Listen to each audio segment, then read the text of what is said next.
কি মনে করছেন? হ্যাঁ, চালাক নাফরমান চালাক হয় না, ইমানদার চালাক।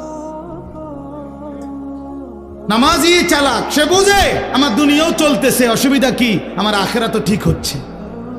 কথা বোঝেন নাই? আমার দুনিয়াও চলতেছে, আমি তো দুপুরে ভাতও খাইলাম, জোহরের নামাজও পড়লাম, অসুবিধা কি? আজকে না, আজকে রোজা রাখছি, তো বুঝাইলাম যে ইমানদার তো বুঝে, ইমানদার সহজ হিসাব এটা। আমার তো দুনিয়া চলতেছে, আমি তো বিয়া করছি, আমার তো বাচ্চা হইছে 4টা, আমার তো ঘর আছে, আমার ঘরেও সোফা আছে, আমার ঘরে ফ্রিজ আছে 2টা, আমার ডাইনিং টেবিল নাই, ডাইনিং টেবিল না, খাট আছে। তো আমার সমস্যা কি? দুনিয়া তো আমার ভোগ করছি, আমি 5 ওয়াক্ত নামাজ আমি জামাতে পড়ছি, আলহামদুলিল্লাহ। সমস্যা কি?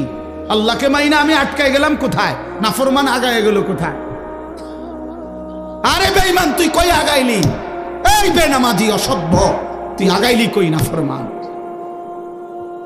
ঘৃণা ছাড়া, লজ্জা ছাড়া আর কি জোগাড় করলি বাপ?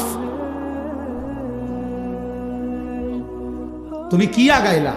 আজকে আমরা যারা 5 ওয়াক্ত নামাজ পড়ছি, আমগো এখন বাজে 10টা 2। আজকে যেই নাফরমান অসভ্য নির্লজ্জ বেহায়াগুলো একটা ওয়াক্ত নামাজ পড়ে নাই, ওই অসভ্যের এখন বাজে কয়টা? তো তুই কি আগাইলি বেটা বেঈমান? কোনানে আগাইলেন বলে এমন যদি হইতো তোর 12:30 বাজে, আমরা অন্য 10টা ফিরে রয়েছি। কিরে নাফরমান, তুই কি আগাইলি বেটা? হ্যাঁ, আমরা যে বৃহস্পতিবার, তোমার যে রবিবার, হ্যাঁ তো কিতা, তুমি কি আগায় গেলা? পৃথিবী কোনটা বেশি ভোগ করলা? ভোগ করলা কোনটা? মোবাইলের নারী, এটা কি ভোগ করা হইল? মোবাইলের ছবি, এত ধোকা, এত ছায়া, এত ছায়া, এত প্লাস্টিক, এটার ভেতরের যেটা, এটা তো ছায়া ছবি, এটা তো আসল নারী না। আসল নারী তো না, এটা তো ছায়া, এটা ছবিও না, ছবির ছায়া, ছবিও না, এটা ছবির ছায়া, এটা সির্ফ ছায়া। এই ছায়া দেখে দেখে আহা, যে যুবক তার চরিত্র নষ্ট করে দিল, যৌবনের সক্ষমতা নষ্ট করে দিল, তার চাইতে অপদার্থ আর কেউ হইতে। ওই শিখলো কি, পড়লো কি, পরে কে কি পড়াইলো, এই বেউকুফি কি শিখলো, কিত্তো এতে স্কুলে গেল, কিত্তো এতে কি করলো, আমি কিছু বুঝি না।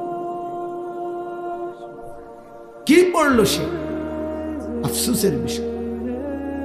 এই জন্য দয়া করে আমাদের জিন্দিগি আখেরাত, আমাদের জিন্দিগি কি বলেন? আমাদের জীবন আখেরাত। আমরা মূলত আখেরাতের জন্য মুসলমান। প্রিয় বাপ, শক্ত কথা বলছি বাবা, নওজোয়ান ছেলে তোমাদেরকেও বলছি বাপ, কিন্তু বাস্তবতা হলো এই কথাই বুঝানো যে আমাদের জীবন আখেরাত। তুমি ধোঁকা খাইও না বাপ, শুনছি কথাটা, ধোঁকা খেও না বাপ, তুমি প্রতারিত হইও না। তুমি এই কাফের বেঈমান মুশরিক ইহুদি খ্রিস্টানদের জালে পড়ে নষ্ট হয়ে যায়। এটা ইন্টারনেট, এটা জাল, এটা তোমার মতো ইমানদার মুসলমানকে চরিত্রহীন বানাবার জাল। একদিন তোমারে ফকির বানায়া, চরিত্রহীন বানায়া, তোমার শরীরের সক্ষমতা, কোমরের সক্ষমতা, লজ্জাস্থানের সক্ষমতা নষ্ট করে একদিন তোমারে ফতুর বানায়। একদিন তুমি নারী দেখতে দেখতে, ছবি দেখতে দেখতে দেখবা তোমার জীবনটাও শেষ, যৌবনটাও শেষ, আখেরাতটাও শেষ, আর কিছুই মিলবে না, আর কিছুই মিলবে না। শত শত যুবকের জীবন আমি জানি, হাজার হাজার যুবক। আমার জিন্দিগি তো ছেলেদের সাথে, আমার জীবনটাই তো ছেলেদের সাথে। আমি তো শুনি বাপ।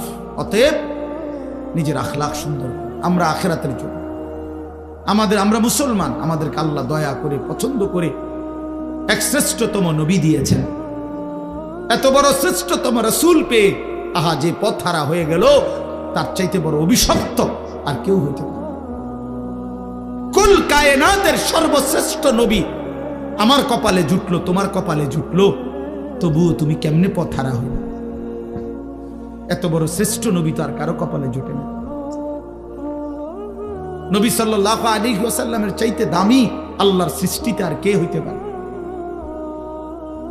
তার চাইতে সুন্দর আমাদের নবীর চাইতে কে তিনি? এমন কে আছে? তিনি হাসলেও সুন্দর, তিনি কাঁদলেও সুন্দর, তিনি হাঁটলেও সুন্দর, তিনি বসলেও সুন্দর, তিনি কথা বললেও সুন্দর, তিনি চুপ থাকলেও সুন্দর, তার প্রতিটা সিদ্ধান্ত সুন্দর, তার প্রতিটা নড়াচড়াও সুন্দর।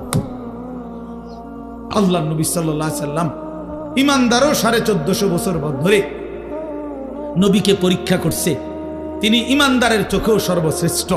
পৃথিবীর সমস্ত কাফের বেঈমান, মুশরিক, নাস্তিক, মুরতাদ, দার্শনিক তারা পর্যন্ত নবীকে নিয়ে, আমাদের নবী সাল্লাল্লাহু আলাইহি সাল্লামকে নিয়ে গবেষণা করছে, একবার দুইবার না, লক্ষবার। তিনি তাদের কাছেও শ্রেষ্ঠ। কারো কাছেই তো তিনি এক জাররা, এক বিন্দু 23 বছরের 63 বছরের এই পবিত্র জিন্দিগিতে একটা কলমের দাগ বসাবে, একটা লাল কালির ফোঁটা দিবে আমার নবী সাল্লাল্লাহু আলাইহি সাল্লামের জিন্দিগির উপরে, এমন কেউ হয়েছে কোথাও? তাহলে আমরা সেই নবী সাল্লাল্লাহু আলাইহি সাল্লামকে ছেড়ে দিলাম কেন? কেন ছেড়ে দিলাম? এই জন্য দয়া করে ভাবতে শিখি। আমরা বাবাদেরকেও বলি, নওজোয়ান ছেলে তোমাদেরকেও বলি, পর্দার আড়ালের মা বোনদেরকেও বলি, মা আখিরাতের ফিকির করেন।